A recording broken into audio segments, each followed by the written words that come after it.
Hey everybody, this is Jesse Ramos, your host for the Let Freedom Ring podcast. I'm here in Missoula at the state GOP convention, joined with Representative Braxton Mitchell. Braxton, how you doing today? Oh, doing good. Good to be down here in Missoula at the state GOP convention and seeing a lot of folks that we've been out of session now about a month. So good kind of connecting back with legislators and seeing how they're doing now that we've been out of session and seeing folks some central committees across the state. So. Awesome. Well, thank you for joining us in the People's Republic of Missoula. Always nice to have a little freedom visit our fine city. So, That one. And this was your second legislative session? Yep, second legislative session. Ran for re-election last year, and now in second session, so just got done. So. That is awesome. So, and are you the youngest legislator that we have currently? Yep, youngest legislator just turned 23 a couple weeks ago, so youngest legislator down there by quite a few years, but it's definitely important to bringing the youthful perspective down there and making sure that all generations of voices are heard at the state level. So. Oh, awesome. So kind of what got you into politics? I mean, it's super rare. I mean, even for my generation, let alone yours, to get people that are so interested in politics, particularly on the conservative side of the aisle. Yeah, so I grew up in a conservative household. Never really necessarily had an interest in politics or getting involved in politics.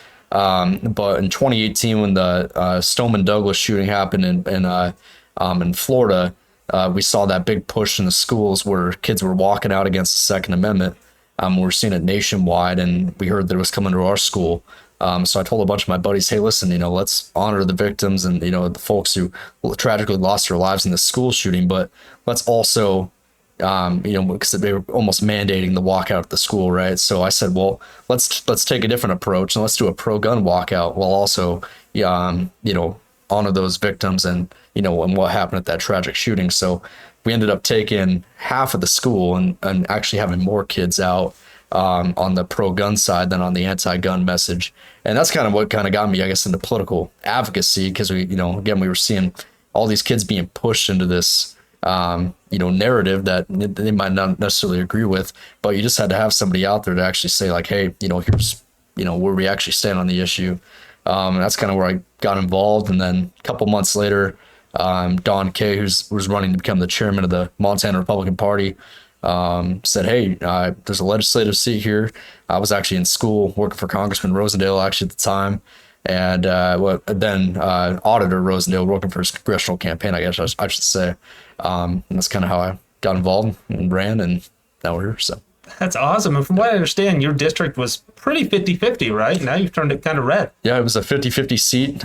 Worked really hard. Knew a lot of folks in the community, and we were able to flip the seat by 20 points back to the Republican column. So definitely went really good. Had a good turnout, and we won by 18, 19 points this time around. So definitely seen a big shift. But honestly, knocking doors, folks are just excited to see young guys run, Republican or Democrat. I think people are just anxious and seeing a different perspective down there. You're used to seeing the beards and they're the older, the white hair and whatnot. But folks are just excited to see the a younger push. And we're seeing across the country, groups like Turning Point and groups like that are pushing for younger guys to run across the country, and it's we're seeing a really good impact with that. So. Awesome. And I mean, second legislative session, we had a Republican supermajority here in Montana. What were some kind of your key takeaways? Did the session go the way that you hoped it would? Or are there some things that you wish maybe we would have gotten done? Yeah, I mean, I think overall it went pretty dang good. I mean, we had a supermajority. The voters sent 68 Republicans in the House, only 32 Democrats, 34 Republicans in the Senate, 16 Democrats over there. And I think we delivered mostly on the mandate that the voters wanted, from income tax rebates, property tax rebates, income tax reduction. We lowered that percentage. We also lowered raised the business equipment tax exemption from $300,000 to $1 million. So that'll help about 4,500 small businesses in the state that are placed with an unnecessary tax burden on equipment they already own. It makes no sense that they're still being taxed on that equipment. Our Second Amendment heritage, we expanded on that. Pro-life bills also. And I think we made a lot of good progress on judicial reform, a lot of stuff that definitely we still gotta work on. But I think overall we had a pretty good session and delivered on the mandate the voters sent. So. Absolutely. And all across the country right now, we're seeing rising costs from gas to electricity and a number of things. And we're seeing a lot of reckless spending from Washington, D.C. As a legislator, How do you kind of combat that? I mean, there's only so much you can do, especially on the inflation side, because you're not the one printing the money. So how are ways that you as a legislator and the rest of the legislature trying to address Washington's reckless spending? Yeah, I mean, we've seen a huge push, and going back to COVID especially, we were seeing these spending bills that are omnibus bills, stuff like that, and this unnecessary spending in DC, and it's our inflation numbers now are at unprecedented levels. I went back and looked at some of the bills in the past, and we always look 2 years ahead, because we're only in every 2 years, and how we budget out for on specific bills, due to inflationary aspects. And it used to be 1, 2, 3%, right? And now we're looking at these bills, and they're projecting 14, 15%, because they don't know where it's going to be. And unfortunately, we have luckily Republicans have taken back Congress, and we have that wing that's kind of making sure that where there's fiscal restraint and responsibility, with the Freedom Caucus over there, Chip Roy, Rosendale here in Montana, definitely pushing the effort to make sure that we're balancing our budget, that we're not I know there was the bill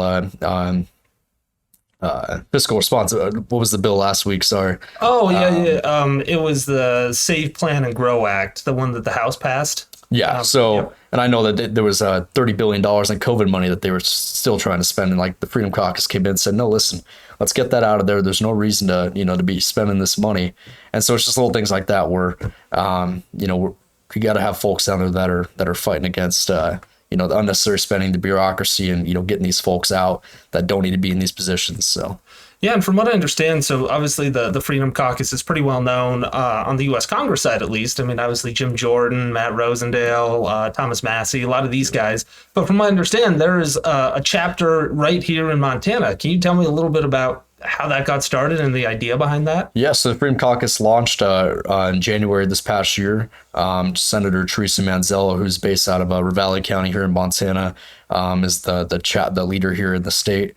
We're kind of a state level branch of the National Freedom Caucus, and our biggest thing here is because in Montana we have is a couple different little groups that as there are on obviously the federal level also, but different caucuses that obviously have different priorities and whatnot. And the Freedom Caucus, our main priority is making sure that we're resonating with the voters and what the voters want, what the voters sent us to do. And unfortunately, there's other caucuses, in Montana and in other states, that kind of combine and work with the Democrats. And I'm all about working together with both sides to come to an agreement on things. But when you're disenfranchising your voters on a everyday basis, and that's what some of these groups do, I think that that's completely wrong. And so the Freedom Caucus, we're there, we're standing strong, and we're principled, and we're making sure that we're delivering on the mandate the voters sent, making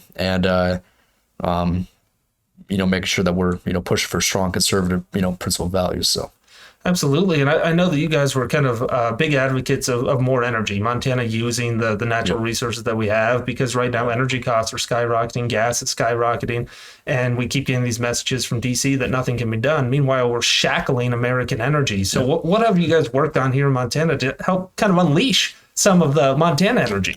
Yeah, no, 100%. So we're definitely obviously pro coal here in Montana. We've seen a big push. I brought a bill last session actually in regards to coal, and fortunately that did not get through. Brought a bill this time about the Keystone XL pipeline, because the reality is on day one of the Biden administration, they shut down the Keystone XL pipeline, which, America, we at the time, we were the largest energy producer in the world. And with the stroke of a pen, he shut down that pipeline. And, it's killing the American middle class. Stuff like that is what's killing the American middle class. And, stroke of that pen also killed hundreds of jobs here in the state, good paying jobs, thousands across the country.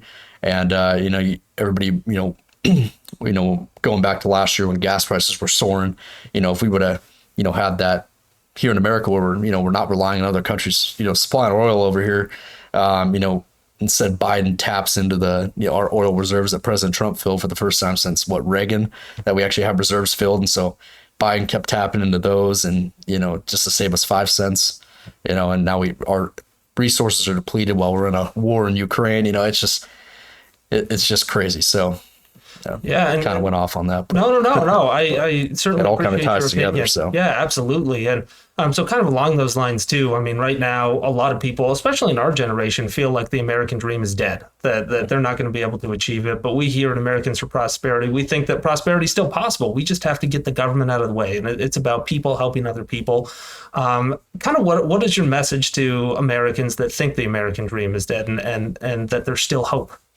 Well, I mean, I believe there still is hope, but the biggest thing is we got to start, with the problem is our education system. And we're seeing that, in these schools right now, we're seeing people that are trying to push this CRT, they're trying to push this woke curriculum onto kids, and they're literally indoctrinating our next generation. So, in order to achieve the American dream and to, make sure that, America stays the way America has always been, is to make sure that we're, stepping in and making sure that our education system is, where it used to be. We used to be one of the top in the world, and now we're, way back in, the bottom half. And, it all starts there. And, if we don't have, generations of kids growing up that are, being taught what they need to be taught, and, raised, also raised right, and, not to say raised right politically, but raised right.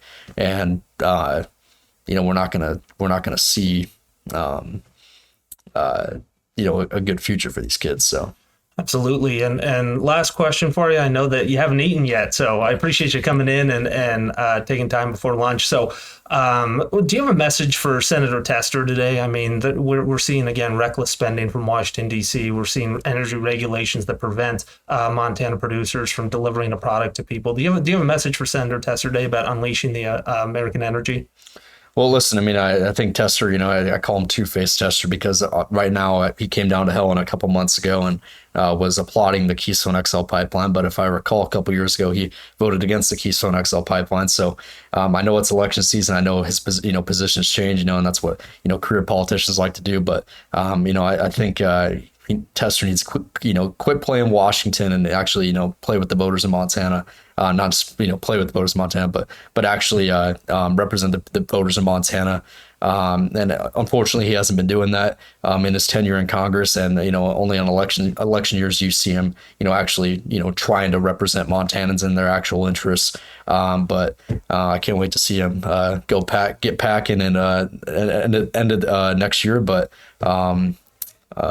yeah.